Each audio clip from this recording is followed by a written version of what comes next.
Guys, good morning guys. Good morning Europe. Biyahirong gala guys. TV vlog. Magandang umaga sa inyo lahat dyan guys. Lalo na nandito sa Europe. At kahit saang sulok man ng mundo. Guys, may ano lang ako guys. Ma-advise lang guys, advice bilang isang nandito na rin sa sa Europe. Lalo na doon sa guys, yung mga sa baguhan guys. Yung guys, yung nakaalala sila sa about sa taco. Kung paano gagawin pag nasa biyahe na. Mga buddy, wag niyo iisipin 'yan. Dahil maraming tutulong sa inyo diyan pag pagdating ng guys ng biyahe nyo. Basta wag lang kayong makalimot at tumawag, magtanong. Yun lang guys. Kung may load ka guys, tumawag ka guys, lalo na sa mga area na hindi mo alam. Kung yung mga kasamahan mo nakapunta na ba doon, yung mga datihan ba na nagbiyahe. Tapos guys, pag naman sa guys, sa taco naman guys. O sa una guys, mahirap talaga. Promise. Mahirap pag hindi ka nagtatanong guys. Totoo yan guys. Kaya guys, ako sa inyo guys, tanong kayo guys pag nag-uumpisa na kayo nagbiyahe guys. Kung paano magbigin, kung paano mag-encounter, at kung paano gagamitin yung 4 and 30 minutes na biyahe sa isang shifting guys. Kasi guys, ganito yan guys. Ang 4:30 minutes guys, 4 hours and 30 minutes guys, maraming option na pwede mong gawin guys. Tulad ng guys, tatakbo ka ng 2 oras guys. Tapos gusto mo gamitin guys, gusto mo gamitin yung 15 minutes guys, na mga naririnig mo guys pa sa kasi tuturuan naman kayo niyan guys sa bago kayo papabiyahin. May kayo niyan mag-orient kung paano gagamitin yung 15 minutes and 30 minutes sa break. Pwede ka naman tumakbo guys ng 2 hours kung sakali guys may emergency guys. Yung siyempre tinatawag ka ng kalikasan, sumakit yung tiyan, pwede mo gamitin yung 15 minutes guys. Takbo ka ng 2 oras or kahit 1 oras kalahati guys. Gamitin mo yung 15 minutes mo break.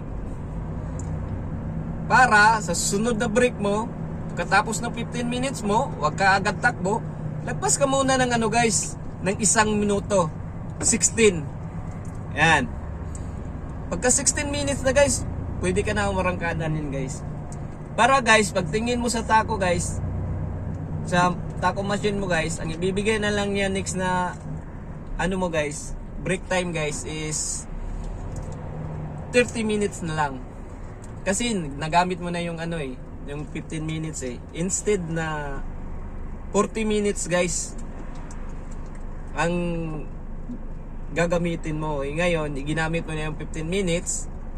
So next na rest mo pagkatapos mo na ng 2 hours and 30 minutes para ma-pull mo yung 4 hours and 30 minutes. Ngayon pag nag-break ka na ng 30 minutes guys, pagka 31 guys, takbo ka na ulit guys para bibigyan ka na naman ng 4 hours and 30 minutes. Tapos guys, pag natapos mo na yung guys, natapos mo na yung 4 hours and 30 minutes guys. Kasi guys, sa last shifting mo ng 4 hours and 30 minutes guys, pwede mo na kahit 4 hours and 20 minutes or 4 hours, kahit 4 hours lang guys, sa last shifting mo, hanap ka na ng parking para para makahanap ka na, magbe-break ka na ng 9 hours. Ganun lang guys.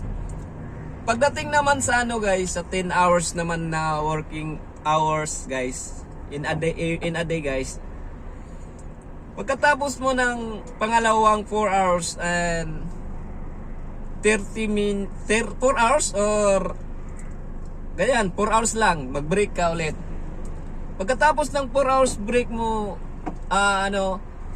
pagkatapos naman ng 45 minutes break mo guys, takbo ka ulit ng 1 oras guys para makumpleto mo yung guys, 10 hours guys. Ganun lang guys. Ito na guys, kasi sumingit kasi ako guys eh. Pero bawal na tactic yan guys ha. Yung singit-singit guys.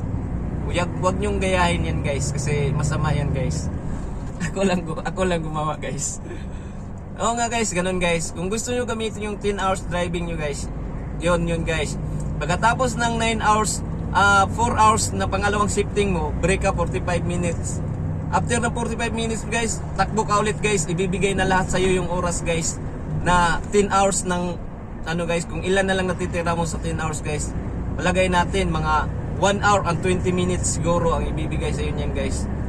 Ganun lang guys ang pag-ano ng guys. Basta wag lang kayong lumimot guys, magtanong sa mga datihan na guys.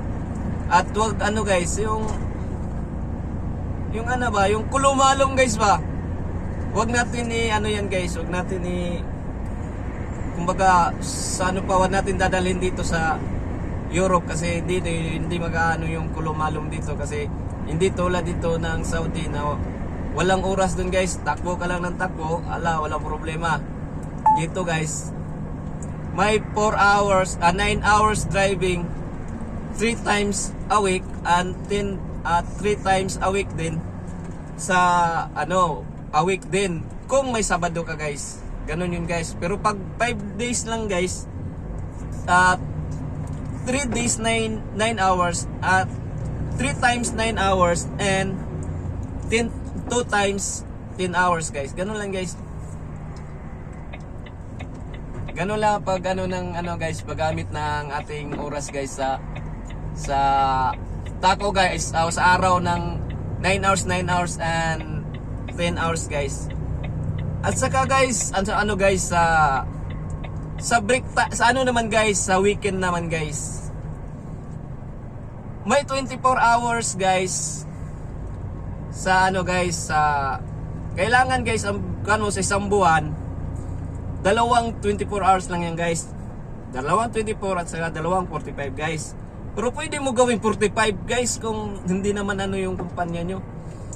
Ang paggamit naman ng 24 guys, unang buwan mo, pwede ka mag 24. Ganyan. 24. Sa susunod naman guys na week guys, siguraduhin na 45 hours break ka guys kasi hindi pwede yung guys, hindi yung pwedeng 24 tapos next week naman weekend 24. Bawal yun guys. Bawal na tactic yun. Magka-violation ka niyan. Kaya ang pwede lang gawin mo guys is 24, 45, 24, 45 or 45, 45, 45. Wala problema yan. Or 24, 45, 45, 45. Wala problema yan. Or 45, 24, 45, 45. Yan. Wala problema yan guys. Ganun lang ang pag-ano ng paggamit ng natin guys, weekend break guys. Kaya kung gusto nyo nung lalong matuto guys, yun lang, lang, basta tanong lang sa mga kasamahan. Huwag mahiya guys, huwag mahiya. Kasi lahat tayo dito guys na pumunta ng Europe guys, unang-una, laging tanga talaga tayo, aminin natin yan. Kasi hindi pumunta dito nung unang punta natin sa Europe, magaling na tayo. Nagsimula talaga tayo sa isang katangahan kasi hindi natin alam no knowledge zero knowledge tayo dyan kaya nung natuto na tayo, kaya marami tayong natutunan, di ba? Ganun lang yun guys. Basta advice lang ko lang sa mga baguhan guys na nandito ngayon sa Europe guys. Yun guys, so kayo mayang magtanong kahit ni sino guys, kahit marami dyan guys, yung mga vlogger na sila Sila si Logrim, sila Mike Logrim, saka sila si Zian, sila si dito sila Buddy Noli June. Marami guys, marami. Basta yung mga vlogger guys lang nandito lang sa sa Europe. Wag lang doon sa magtanong sa Canada, Australia kasi iba man ang nila doon guys. Iba yung nila per miles per miles lang doon guys. Hindi natin alam nila doon guys. Kaya ang alam lang natin dito sa Europe guys kasi nandito man tayo. Kaya yun lang guys. Good luck sa mga bago guys na nandito guys. Ingat lang po tayo sa biyahis lahat. Nandito na lang guys. And God bless inyong lahat guys. At magandang umaga.